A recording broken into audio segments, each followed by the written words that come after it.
Hi everyone, I'm Ragini Mukundan, a Microsoft Dynamics 365 ERP functional consultant at Cetas. This is part 2 of the series Understanding COGS Calculation in Microsoft Dynamics 365 Business Central. In this video, we'll focus on three very important control accounts in Business Central and understand how they impact COGS. The direct cost applied account, the cost of goods sold account or the COGS account, and the inventory adjustment account. These are system driven accounts that make Business Central's financials more accurate and automatically aligned with your item transactions. However, many companies tend to ignore these accounts or exclude them when preparing their final accounts. This can lead to incomplete or misleading financial statements. So, today we'll break down what each account does, where to set them up in Business Central, how they flow through your purchase and sales processes, and what it means if they still show balances. And we will also address the most important question: why should these accounts be made a part of the financial statements? Why do these accounts exist? In smaller ERPs or standalone accounting tools, purchases are directly treated as expenses. When you record a purchase or sales, the entry usually looks like this: purchases debit to payables or receivables debit to sales. The goods are received, but inventory is not capitalized automatically. At the month end or year end, we manually adjust for closing stock to calculate the cost of goods sold. But in Business Central, inventory accounting is perpetual, meaning your financials update in real time. Every purchase and sale automatically updates both the general ledger and the item ledger.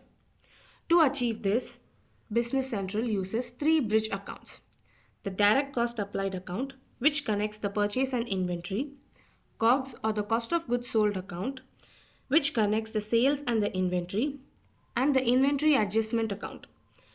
This handles manual or valuation changes in inventory. Okay, so how are these accounts going to be used? This is going to be a smaller recap of part 1. When we post the purchase invoice, Business Central generates two sets of entries, that is, purchases debit to payables and inventory account debit to direct cost applied account.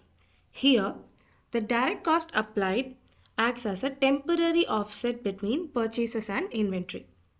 Similarly, when we post the sales invoices, Business Central generates two sets of entries, that is, receivables debit to sales and COGS account debit to inventory. Here, the COGS account captures the expense corresponding to the goods sold. The remaining inventory of unsold goods stays as inventory on the balance sheet. The third account, that is the inventory adjustment account, comes into play during physical stock counts, revaluations, write-offs, etc. For example, if a stock worth Rs 50 is found damaged, Business Central posts inventory adjustment account debit Rs 50 to inventory account Rs 50. This is a permanent expense, not an error. It ensures that your book stock equals your actual physical stock value. Now, where to set them up in Business Central? In the Business Central environment, within the general posting setup, we can find three columns with the same names where we can specify the related accounts against the corresponding general business posting group and the general product posting group. If you look at the picture, which is a snapshot of the general posting setup page, you will find the three columns highlighted. We have the direct cost applied account column, COGS account column, and the inventory adjustment account column.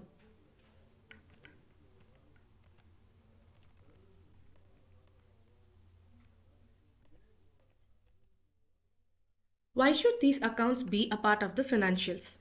First, let's address the importance of direct cost applied and COGS accounts.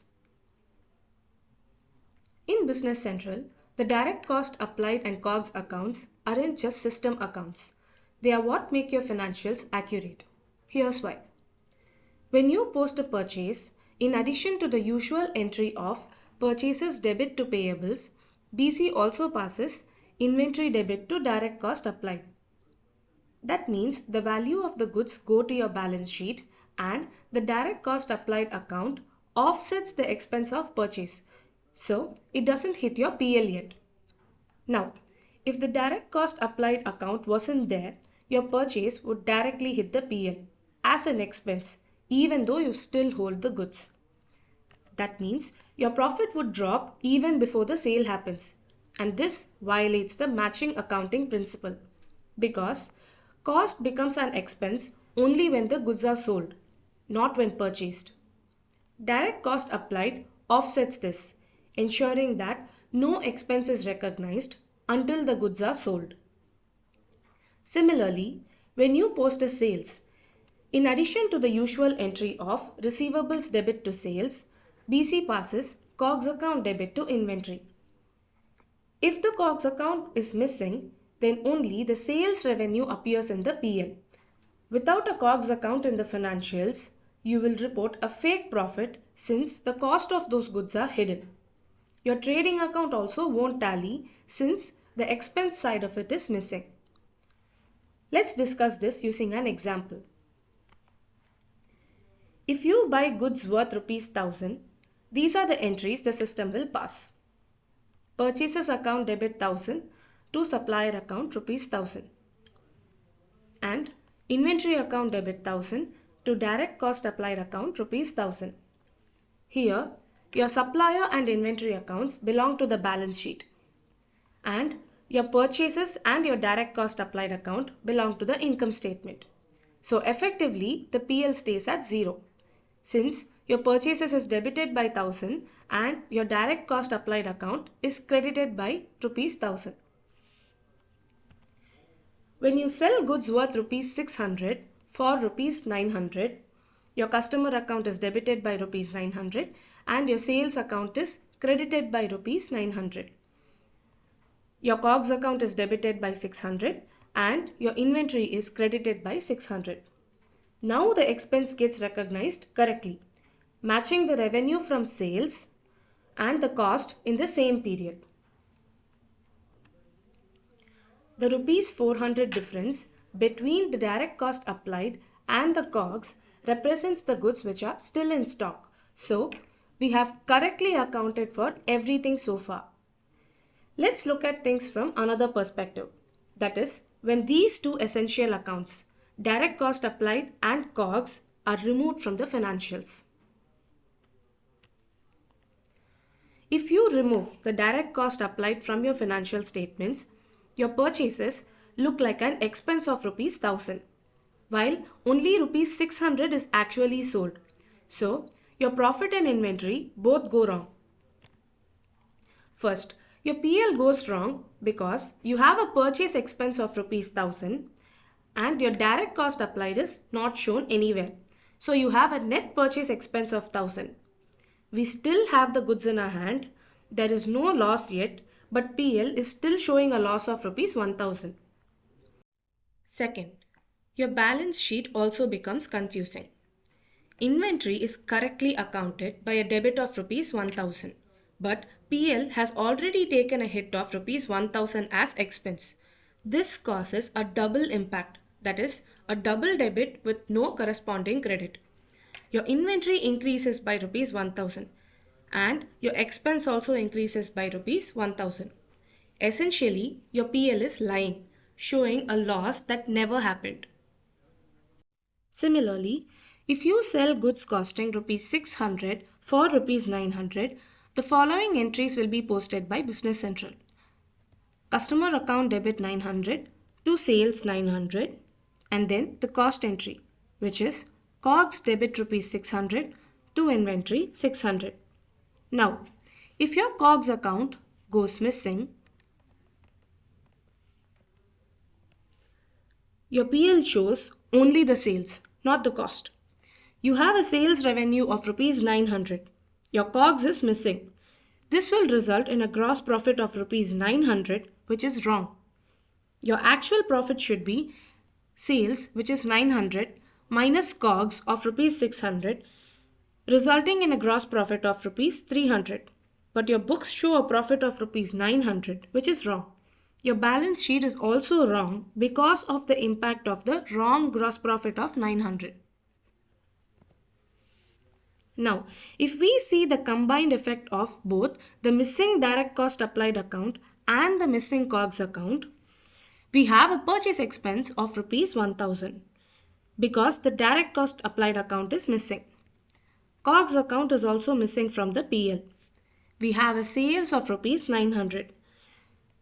So, we have a reported gross loss of rupees 100, which is wrong because the real gross profit is rupees 300. Sales of rupees 900 minus COGS, which is purchase 1000 minus closing stock 400, resulting in a COGS of 600. So your gross profit should be 900 sales minus COGS 600 is equal to 300. So your PL is showing a loss of 100 when actually you made a profit of 300. In your balance sheet, you have a closing inventory of rupees 400, trade receivable of rupees 900, trade payables amounting to rupees 1000, and the gross loss carried forward from the trading account for rupees 100. If you notice, the balance sheet is not tallying since we have accounted for retained earnings using the wrong gross loss of rupees 100. As per the balance sheet, if I use my asset total as the closing figure, that is this rupees 1300 as the closing figure, and use the retained earnings as a balancing account, I get a balancing figure of rupees 300, which is the profit. So the business appears to be loss making as per the PL, but profit making according to the balance sheet. This is a serious accounting mismatch. This mismatch can be alleviated only by the inclusion of direct cost applied account and COGS account in the income statement. I hope this explains the importance of including direct cost applied and COGS account in the financials. Now, let's see the importance of why inventory adjustment account has to be made as a part of the financials. Inventory adjustment in Business Central happen when you correct the stock quantities, which may be the physical count differences, or you correct the item costs. VC posts these adjustments to the inventory adjustment account. I'll take it forward with an example. We have an inventory of 10 units in the system at rupees 100 each. The value comes to rupees 1000. However, physical count shows only 9 units. Hence, there is a shortage of 1 unit costing rupees 100. In order to account for this, in Business Central, we post a negative inventory adjustment for the 1 unit using item journal. So, the entry would be inventory adjustment account debit by rupees 100 to inventory account 100. Inventory reduces by rupees 100 and your expense, which is the inventory adjustment, increases by rupees 100. This reflects a loss due to the shortage or damage. Let's see what happens if you exclude this account from the financial statements.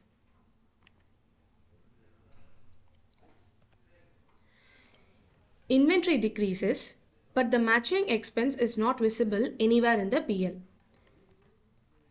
If we look at the effect on the PL, the inventory adjustment is not shown. So, the profit impact is 0, which is wrong because the business actually lost rupees 100 worth inventory. Therefore, your profit should decrease by rupees 100. Coming to the effect on the balance sheet.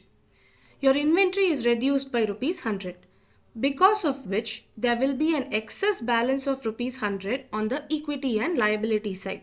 But the PL does not show which expense has caused it. The result is that your trial balance will not tally because inventory, that is the credit side of the transaction, is shown. But inventory adjustment, which is the debit side of the transaction, is hidden. Consequently, your debit is equal to credit link breaks. The root purpose of inventory adjustment account is that it captures shortages, excess stock, damage, theft, cost changes, revaluation differences, etc. These must be a part of the financial statements because they change the real value of the inventory. The takeaway is that inventory adjustments are real gains or losses in physical stock or cost and must be included in the financial statements. In short, direct cost applied keeps the purchases from inflating your expenses. COGS records the actual cost of sold goods. Inventory adjustment ensures revaluations and cost corrections are captured accurately. If you exclude any of these accounts from your financial statements, then purchases will show up as premature expenses, inventory won't match actual value, gross profit and cost of sales will be distorted, and your trial balance won't tally because these accounts sit right in the posting flow between inventory and PL. In simple words, your financial statements will stop representing reality. Together, they ensure your PL shows real profit, your balance sheet reflects true inventory value, and your books stay perfectly tallied. That brings us to the end of today's video. If you have any questions or would like us to cover specific scenarios, feel free to share them in the comments. Don't forget to subscribe to our channel for more practical Dynamics 365 insights and stay tuned for the next video in this series. Thank you for watching.